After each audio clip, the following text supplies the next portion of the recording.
오늘 화요일 저녁 예배 기도의 시간의 말씀 주제는 시련 중에도 기다림입니다. 시련 중에도 기다림.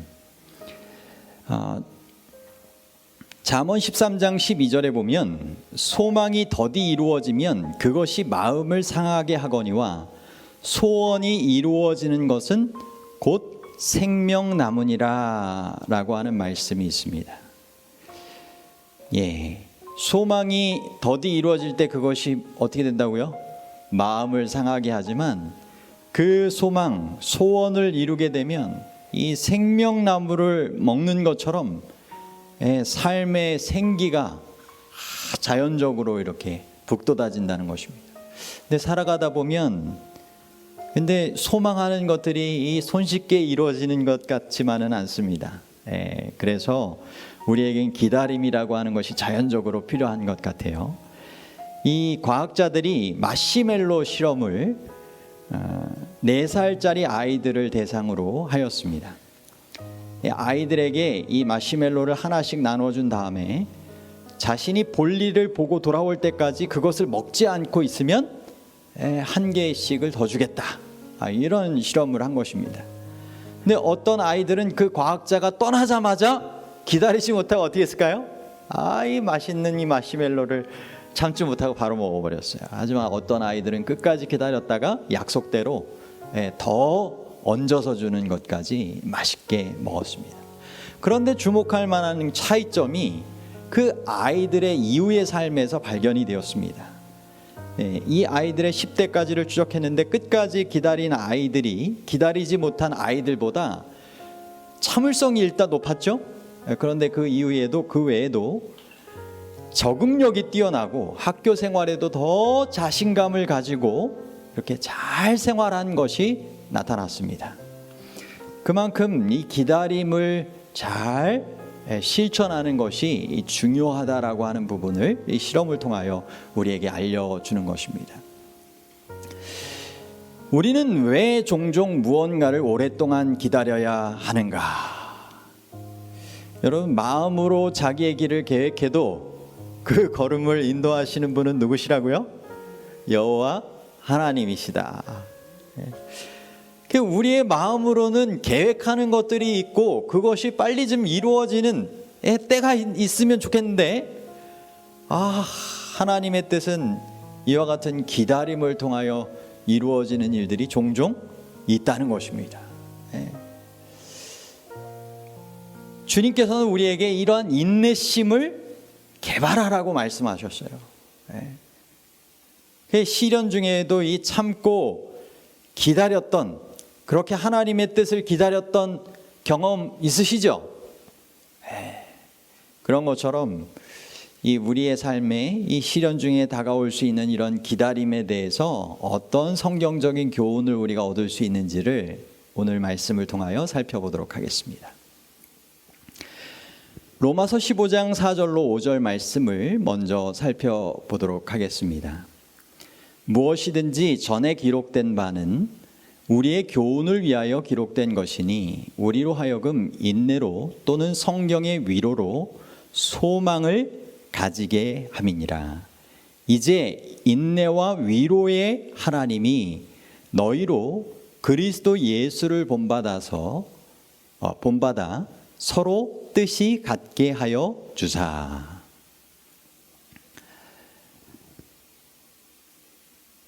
이어지는 성경 말씀 여기 살펴보도록 하겠습니다. 시편 27편 14절 그리고 37편 7절입니다.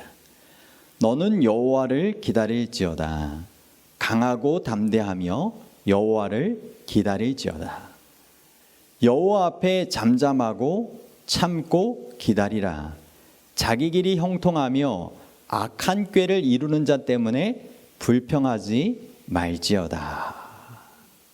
인내와 위로의 하나님께서 우리에게도 어떻게 하라고 말씀하세요? 기다림을 배워라 라고 말씀하시는 것입니다.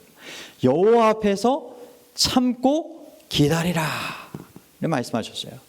이어지는 로마서 5장 3절로 5절에 보면 다만 이뿐 아니라 우리가 환난 중에도 즐거워하나니 이는 환난은 무엇을요?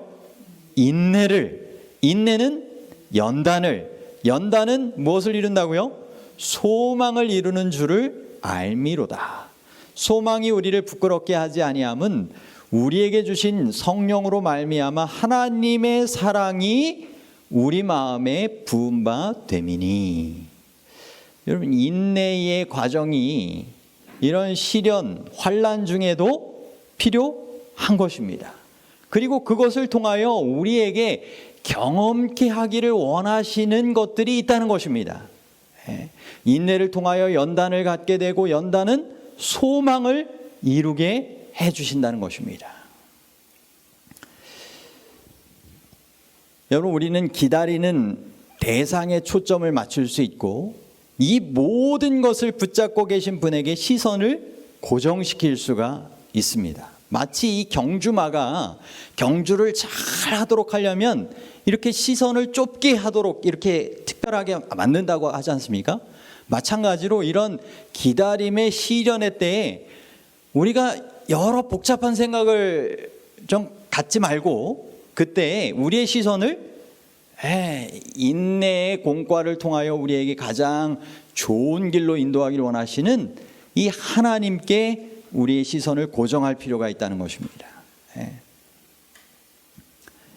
그리고 우리에게 기다림의 시간이 주어질 때 더 오래 참으시는 인내의 우리의 주님, 그 주님의 인내를 우리가 바라보는 것 또한 필요할 것입니다. 한 사람 한 사람을 구원하시기 위하여 우리 주님께서 얼마나 오래 참고 기다리고 계십니까? 그 주님의 그와 같은 이 오래 참으시는 인내를 생각하며 우리가 이 모든 것에도 하나님의 뜻이 있고 주관하심과 계획이 있다라고 하는 것을 우리가 생각해야 한다는 것입니다.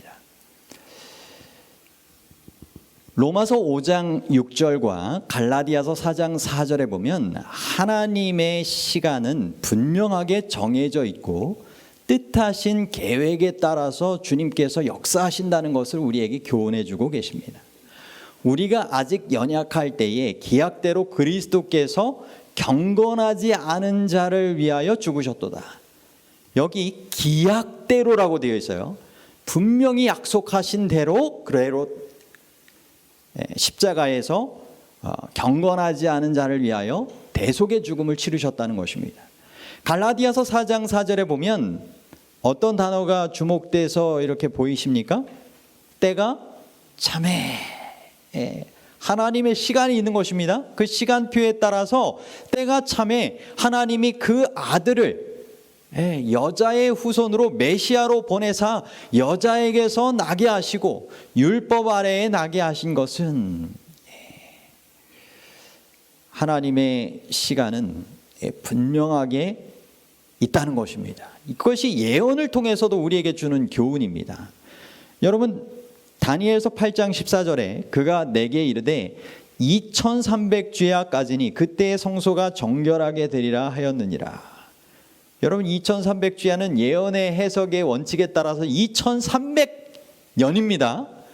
그리고 다니엘서 9장 24절에 보면 내 백성과 내 거룩한 성을 위하여 70일을 기한으로 정하였나니, 이것은 유다 백성들과 또 예루살렘 성을 위한 하나님의 특별한 유예 기간으로 70일에 그 490년의 예언의 시간표를 말씀하신 것입니다. 이 예언의 시간표에 따라서 메시아 되신 예수님께서 이 땅에 오셨고 십자가에 달려 돌아가셨고, 그 이후에 온 구원의 소식이 이방인에게 전해지게 된 것이 바로 이 70일의 예언의 결과였고, 2300주야는요, 그것은 바로 예수님께서 이 지성소의 사업을 하러 들어가시게 되는 그것을 우리에게 알려주는 것 아니겠습니까?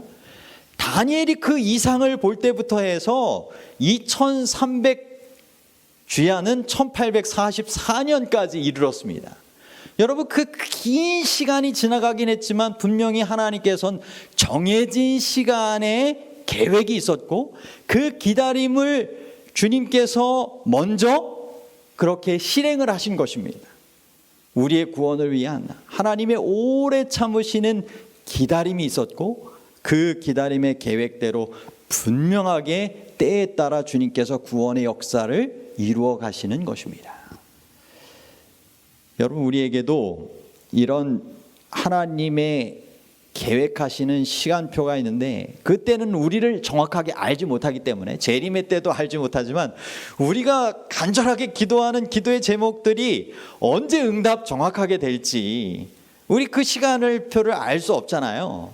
하나님께서 가장 선하신 때 가장 알맞은 방법으로 이루어 주신다는 것만 우리가 믿는 것입니다. 그런데 이런 때를 기다리는 경험을 하는 중요한 영적 이유들이 몇 가지가 있습니다. 첫 번째부터 살펴보면 사물들로부터 하나님께로 우리의 시선을 돌이키게 해준다는 것입니다. 기다리면서 더 어떤 마음을 갖게 되는 거예요? 간절한 마음을 가지고 하나님을 바라보게 된다는 것입니다.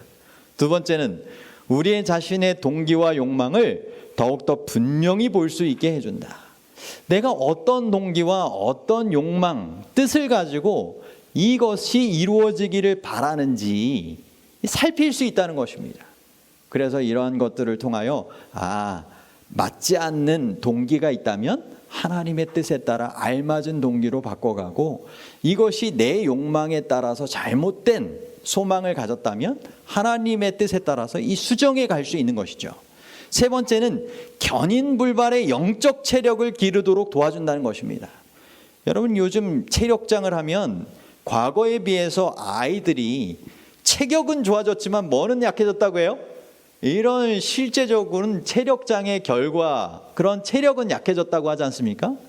마찬가지로 이 신앙인들에게 있어서 매번 우리가 교회에 이렇게 출입한다고 해서 자연적으로 영적 체력이 강하게 정말 이렇게 되는 것만은 아닙니다. 우리가 이런 시련의 때를 통하여, 기다림의 시간들을 통하여 이런 견인불발의 영적 체력을 기를 수 있도록 도와주는 그와 같은 일이 있다는 것입니다. 네 번째는요, 많은 영적 힘을 개발하도록 문을 열어준다는 것입니다. 이러한 때를 통하여 더 하나님을 붙잡게 되고 하나님의 지혜와 하나님의 능력을 구하게 되는 것입니다. 다섯 번째로는요, 하나님의 더 큰 계획과 섭리가 성취되도록 이끌어 준다는 것입니다. 하나님께 대한 이 굳센 믿음을 가지고 하나님의 시간에, 계획표에 따라서 모든 것이 이루어지기를 우리가 기다리며, 이와 같은 이 영적인 경험들을 갖게 된다면 기다림의 시간도 우리에게 유익과 축복이 될 수 있을까요? 우리에게 유익과 축복이 될 수 있는 것입니다. 여러분, 다윗을 통하여 우리는 기다림의 실물 교훈을 보게 됩니다. 여러분, 다윗이 처음에 사무엘에 의하여 아버지가 전혀 부르지도 않고 그냥 들에서 혼자 양치고 있던 그 막내 아들, 그런데 의외로 왕으로 기름 부음을 받았어요. 그런데 그 이후에 바로 왕위에 오를 수가 있었습니까? 아닙니다. 어떤 과정이 필요했어요? 오랜 기다림의 과정, 그리고 기다릴 뿐만 아니라 도망자로서 갖은 시련을 견뎌야 했습니다. 여러분, 그가 이런 시련의 어려움 속에서 정말 사울이 창을 던지고 여러 자신을 죽이려고 하는 수많은 세력들이 자신을 잡기 위하여 포위해 오고, 그 모든 과정을 다 겪으면서도 여러분, 자신을 잡기 위하여 대적하는 이 사울 왕이 자신에게 의하여 목숨이 앗아갈 수도 있는, 목숨을 정말 뺏어올 수도 있는 기회가 있었음에도 불구하고 이 다윗은 어떻게 했어요? 하나님께 그 모든 뜻을 맡길 수 있었던 사람이었습니다. 사무엘상 26장 1절로부터 11절에 있는 내용 가운데 특별히 몇 절을 좀 살펴보도록 하겠습니다. 10사람이 기브아에 와서 사울에게 말하여 이르되 다윗이 광야 앞 하길라 산에 숨지 아니하였나이까 하매 사울이 일어나 광야에서 다윗을 찾으려고 이스라엘에서 택한 사람 얼마요? 3,000명과 함께 10광야로 내려가서 진짜 이 얼마나 많은 이 훈련된 택함 받은 용사들이 이 다윗을 정말 잡기 위하여 함께 왔습니까? 그런데 이게 웬일입니까? 그 아브넬이라고 하는 사울의 군사령관과 그 소위 몇 명의 참모들만 제외하고는 사울 왕이 그냥 곤히 잠들어 있는 때에 다윗이 갈 그러한 기회가 생긴 것입니다. 그 정말 신하조차도, 다윗의 신하조차도 하나님이 오늘 당신의 원수를 당신의 손에 넘겼나이다. 단번에 땅에 내가 창을 꽂게 하소서. 그를 두 번 찌를 것도 없으리이다 이야기했어요. 그런데 다윗이 뭐라고 대답합니까? 죽이지 말라. 누구든지 손을 들어 여호와의 기름 부음 받은 자를 치면 죄가 없겠느냐. 그리고는 여호와께서 살아계심을 두고 맹세하노니 여호와께서 그를 치시리니 혹은 죽을 날이 이르거나 또는 전장에 나가서 망하리라.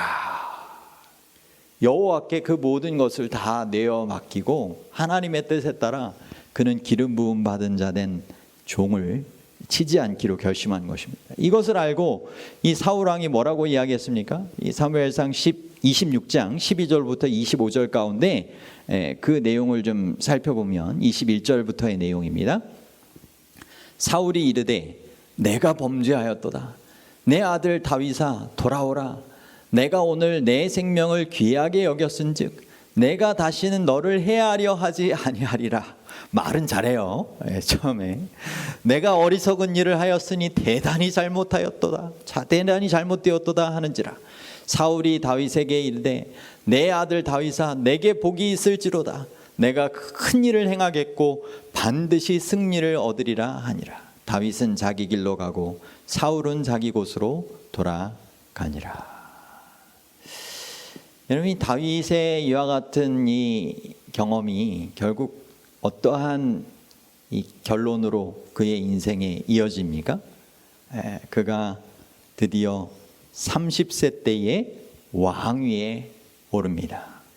그리고 40년 동안을 이스라엘의 왕으로 통치하게 되는 하나님의 계획에 따라 뜻하신 때에 그와 같은 하나님의 뜻을 행하는 귀한 하나님의 마음에 합한 주의 종이 된 것입니다. 여러분, 다윗의 이 시련 때에도 기다림의 시간을 보낸 이 교훈을 딱 요약하면 하나님이 주시지 않은 것을 미리 뭐하지 않으려 했다고요? 움켜잡으려 하지 않았다. 여러분, 야곱의 경우는 가만히 생각을 해보면 이거 이렇게 되진 않았던 것 같죠?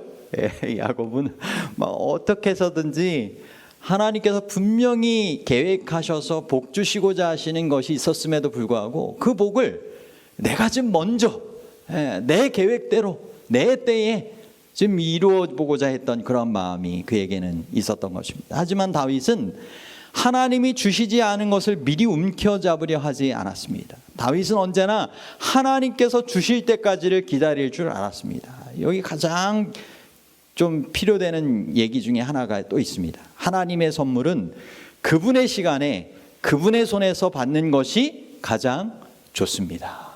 여러분 동감하십니까? 여러분, 하나님께서 가장 좋은 때 아시겠죠? 그렇습니다. 가나의 혼인잔치 교훈도 마찬가지 아닙니까?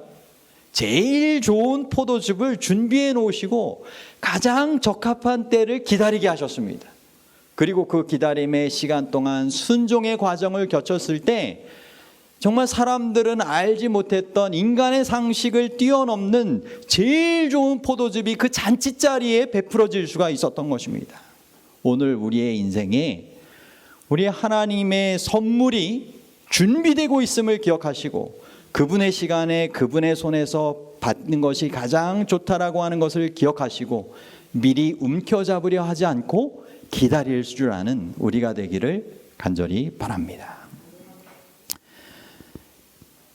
그렇다고 하면 이 기다림의 교훈은 다윗을 통하여 우리가 모본적으로 살펴보았다면, 뭔가 기다릴 줄 모르고 조급해했던 이 형편을 더 살폈던 사람을 생각한다면 우리는 엘리야를 생각해 볼 수 있습니다.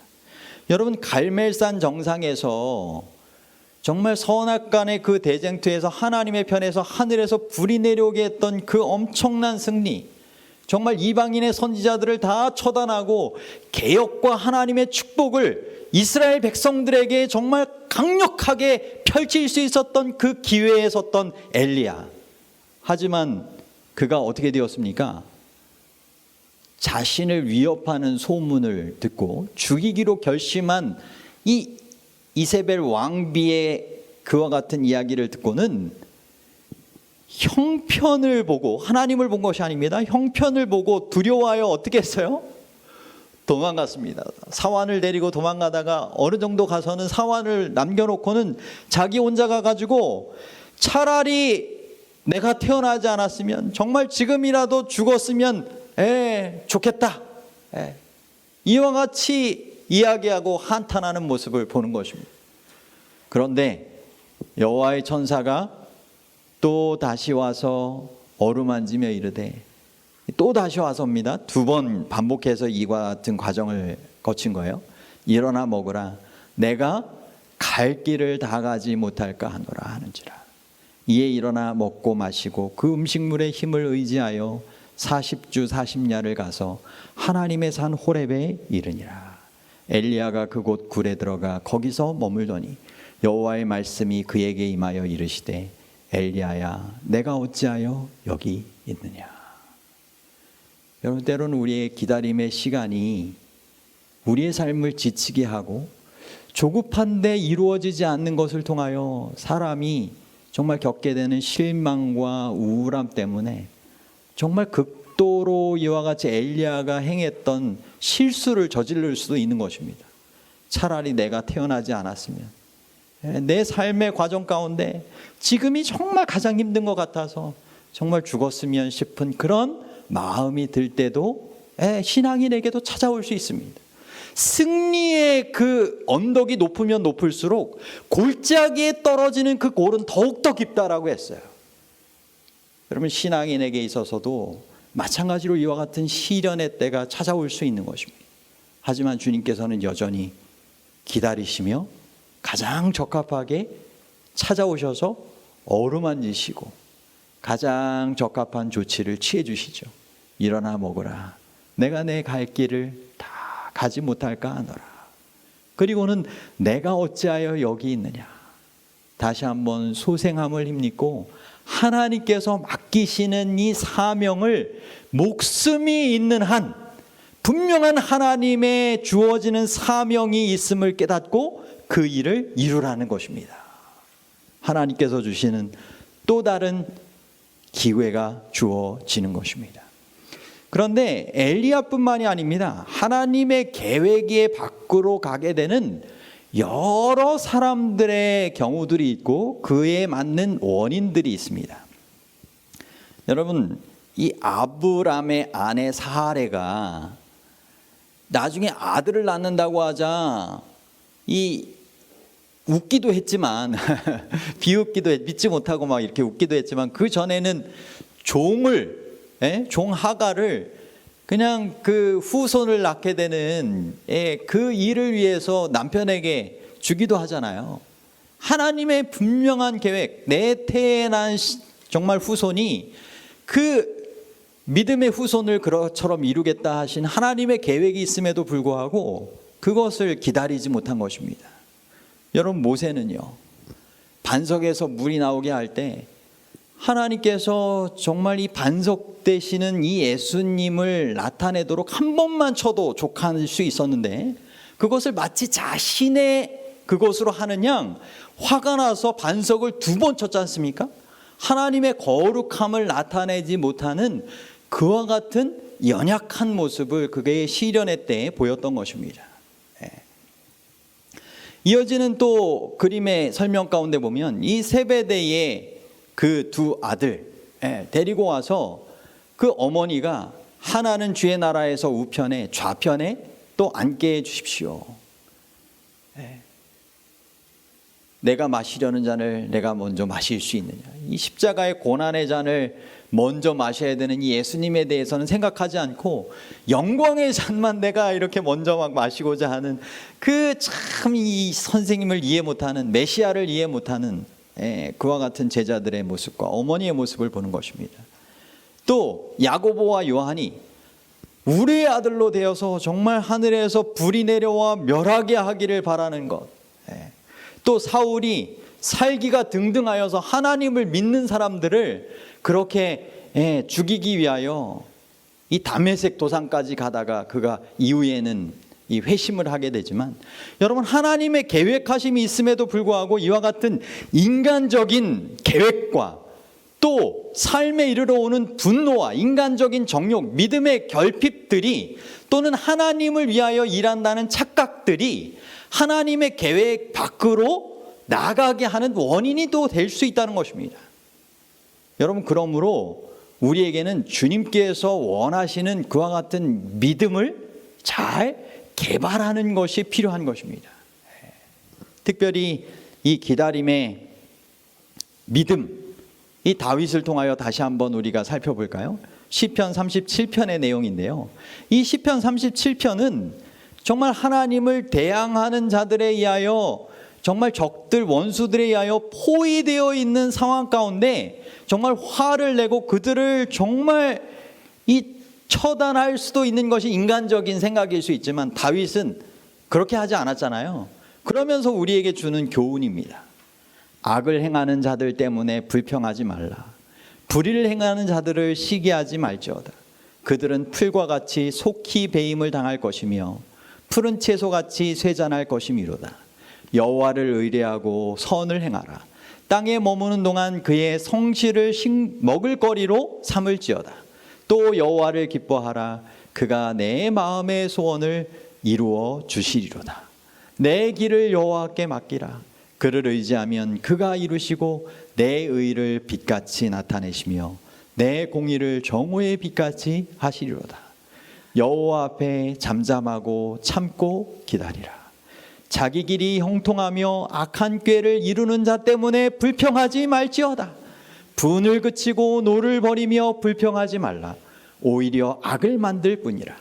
진실로 악을 행하는 자들은 끊어질 것이나 여호와를 소망하는 자들은 땅을 차지하리로다. 잠시 후에는 악인이 없어지리니 내가 그곳을 자세히 살필지라도 없으리로다. 그러나 온유한 자들은 땅을 차지하며 풍성한 화평으로 즐거워하리로다. 참 시련의 때 기다림의 교훈을 우리가 묵상해 볼 수 있는 아주 좋은 성경 말씀입니다. 시편 37편. 그 중에서도 이 4절로부터 이 6절 우리가 좀 암송해 볼 만한 아주 핵심되는 내용입니다. 또 여호와를 기뻐하라. 그가 내 마음의 소원을 내게 이루어 주시리로다. 내 길을 여호와께 맡기라. 그를 의지하면 그가 이루시고 내 의를 빛같이 나타내시며 내 공의를 정오의 빛같이 하시리로다. 여러분, 다윗이 이야기를 할 때는 어떤 때라고요? 삶의 어두운, 정말 이 도망자로서 지내게 됐던 그와 같은 때에, 대적들에 둘러싸여 있을 때 여전히 여호와를 기뻐하는, 여호와를 믿는 신뢰의 삶을 그가 살았던 것입니다. 그의 모든 소원을 주님께서 분명히 이루어 주실 것이라 믿고 그 길을 여호와께 맡기고 의지하는 삶을 살게 된 것입니다. 우리에게도 마찬가지로 하나님께서 우리의 삶을 이처럼 가장 빛나는 삶으로, 가장 아름다운 삶으로 천국까지 인도하실 것을 믿고 주 안에 언제나 기뻐하며 우리의 소원을 주님께 아뢰고 내어 맡기는 삶을 살아가게 되기를 바랍니다. 만약 우리가 하나님보다 앞서간다면 많은 것을 잃을 수 있지만 그분을 신뢰하고 그 안에서 기뻐하는 태도를 유지한다면 많은 것을 얻을 수 있습니다. 여러분, 하나님보다 뭐 하지 말아야 된다고요?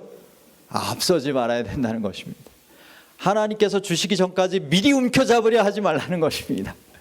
여러분, 베드로가 성질이 급했잖아요.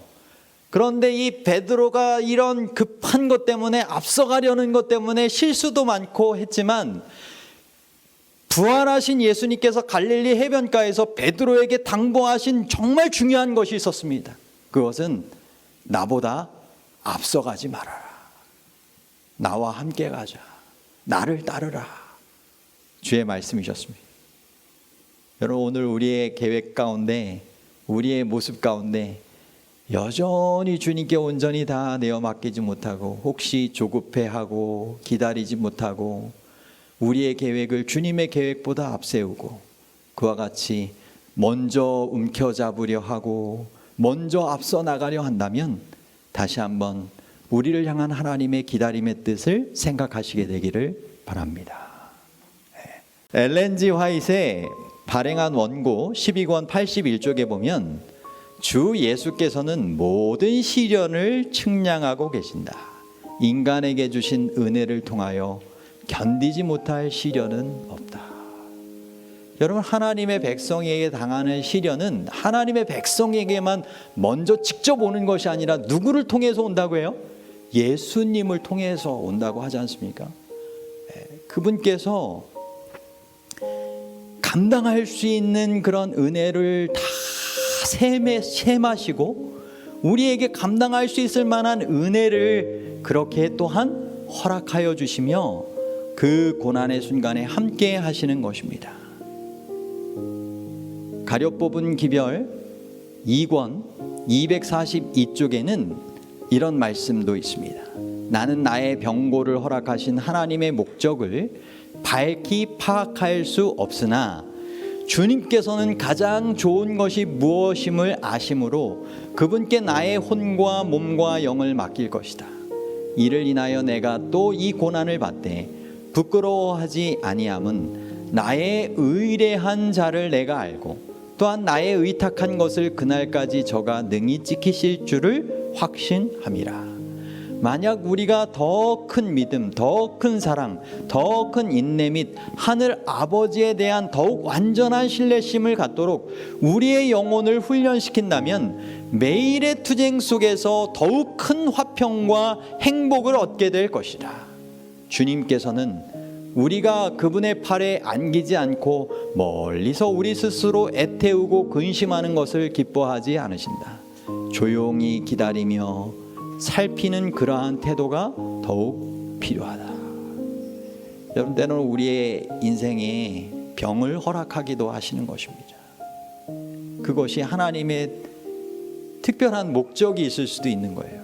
그것을 통하여 우리의 삶을 돌이켜보고 하나님을 정말 온전히 신뢰하는 영생을 얻게 하는 그와 같은 목적이 있을 수도 있는 것입니다. 여러분, 그러므로 그분께 우리의 혼과 몸과 영을 더 완전하게 내어 맡기는 신뢰심으로 살아갈 때 우리는 우리의 삶의 투쟁 속에서 더욱 큰 화평과 행복을 얻게 된다라고 말씀하셨습니다. 이와 같은 주님의 뜻하심을 꼭 이룰 수 있는 우리의 삶이 되길 바라고요. 특별히 오래 참음, 기다림은 무엇 중에 하나입니까? 성령의 열매 가운데 하나입니다. 여러분, 성령의 열매를 위하여 더욱더 간구하시고 정말 주님께서 원하시는 주님을 닮은 품성, 성령의 열매를 맺도록 간구하시고 그와 같은 주님의 품성을 삶을 통하여 잘 나타내심으로 그와 같은 삶에 허락하시는 은혜와 축복을 더 풍성히 경험할 수 있는 우리가 되시기를 간절히 바라면서 오늘 시련 중에도 기다림의 귀한 기다림을 통한 유익과 축복을 하나님의 목적에 따라 경험할 수 있는 우리 모두가 되시기를 간절히 바라면서 오늘 말씀을 마치도록 하겠습니다.